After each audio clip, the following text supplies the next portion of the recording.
Hi friends, I am scientist Gaurav Chaudhary and today we are discussing about corona effect in electrical engineering. Means जो electrical conductor होते हैं, conductor means तार, means जो बिजली के तार होते हैं उनमें कोरोना का क्या इफेक्ट होता है। अब आप हंस रहे होंगे कि यार कोरोना तो इंसानों में होता है, ये बिजली में कहाँ से आ गया है। जी हाँ, कोरोना इलेक्ट्रिसिटी में भी होता है। आप सबने देखा होगा कि बिजली के तारों पे वो चिड़चिड़ाहट होती है, एक एक चिंगारी सी दिखती है आपको बिजली के तारों के ऊपर। शाम के समय देखना या रात के समय देखना, एक हिजिंग वॉयलेट वॉयलेट कलर की एक चिंगारी दिखती होगी, वही कोरोना होता है तारों में। वो होता क्यों है तारों में? कभी भी आप टावर्स के नीचे से निकले होंगे, इलेक्ट्रिकल जो टावर्स होते हैं उनके नीचे से जाओगे तो आपको चिटर चिटर चिटर चिटर की आवाज़, हिजिंग नॉइस आ रही होगी। उसको कोरोना इफेक्ट बोला जाता है। वो रीज़न क्या होता है?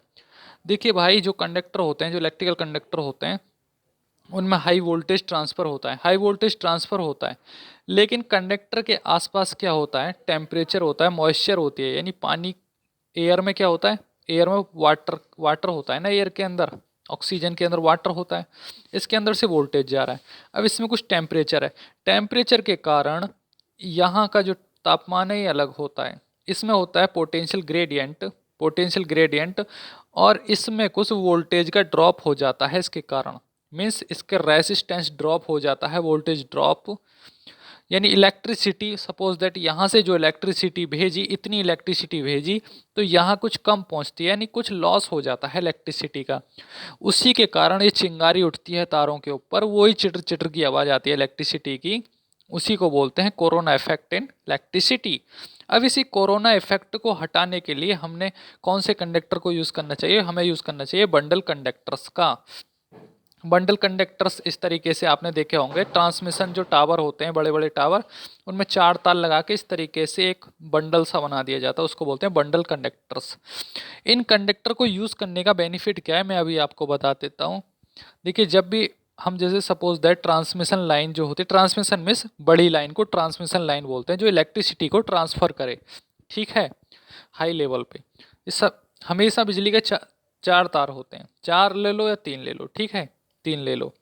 अब इनमें जब हाई वोल्टेज ट्रांसफ़र कराया जाता है तार के अंदर से, तो आपने देखा होगा एक मैग्नेटिक फील्ड बनता है। जब भी करंट फ्लो होता है तो मैग्नेटिक फील्ड बनता है। अब यहाँ भी मैग्नेटिक फील्ड गया, यहाँ भी बन गया, यहाँ भी बन गया, यहाँ भी बन गया। अब जब यहीं की यहीं रास्ते में मैग्नेटिक फील्ड बन गया, तो आगे को क्या ट्रांसफ़र करेंगे? ये तो यहीं लॉस होता रहेगा इलेक्ट्रिसिटी का। इसीलिए सबसे पहले तो टावर लगाए गए और टावरों से तारों को दूर दूर करा गया, इनके बीच में स्पेसिंग बढ़ाई गई। अब स्पेसिंग तो बढ़ा दिए, स्पेसिंग बढ़ा दिए तो इनमें थोड़ा लॉस कम हुआ, लेकिन और थोड़ा लॉस कम करने के लिए हमने ऐसे कंडक्टर यूज़ किए जिनका नाम था बंडल कंडक्टर। मीन्स कंडक्टर वही हैं, थोड़े मजबूत वाले हैं, लेकिन 4-4 कंडक्टर का एक जगह बंडल बना दिया। अब बंडल होने से ये कि अब इसमें मैग्नेटिक फील्ड बनेगा, इसमें बनेगा, इसमें बनेगा, आपस में चारों का मिलके कैंसिल आउट हो जाएगा, मैग्नेटिक फील्ड खत्म, यानी इंडक्टेंस खत्म। और इन तारों के बीच जो कैपेसिटेंस बनेगा, यानी दो दो प्लेट के बीच में ही तो हमेशा कैपेसिटेंस बनता है, तो ये 2 तारों के बीच में कैपेसिटेंस बनेगा, वो भी यहीं कैंसिल आउट हो जाएगा।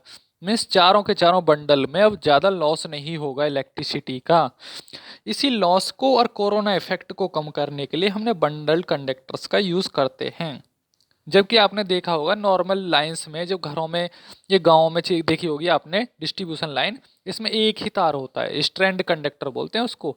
स्ट्रैंड मीन्स बहुत वो लिपटे हुए तार से होते हैं ना, लिपटे हुए एक दूसरे के साथ लिपटे हुए, उनको स्ट्रैंड्स बोला जाता है, ठीक है, स्ट्रैंडेड कंडक्टर्स। इसलिए बोल लगाए जाते हैं, एक कंडक्टर यहाँ स्ट्रैंडेड कंडक्टर, यहाँ लॉस कम होता है इलेक्ट्रिसिटी के, यहाँ कोरोना इफेक्ट की सिचुएशन कम ही आती है, लेकिन बड़ी लाइन में ज़्यादा आती है। अब आपको समझ में आ गया होगा बंडल कंडक्टर। और आप कभी उत्सुकता में भी रहते होंगे, यार 4-4 तार क्यों, इतने सारे तार क्यों लगाए जाते हैं टावर पे? और यही रीज़न है। देखिए, तार 4 ही होते हैं वहाँ पे, लेकिन एक ही तार के 4-4 तार बंडलों में होते हैं। अब देखिए, आपने ये देखा होगा, ये बंडल है, 1 2 3 4, ये एक बंडल बना रखा है। बंडल यानी एक तार, फिर दूसरा तार, फिर तीसरा तार, फिर चौथा तार, इस तरीके से 4 तार हैं, 4 बंडल हैं ये।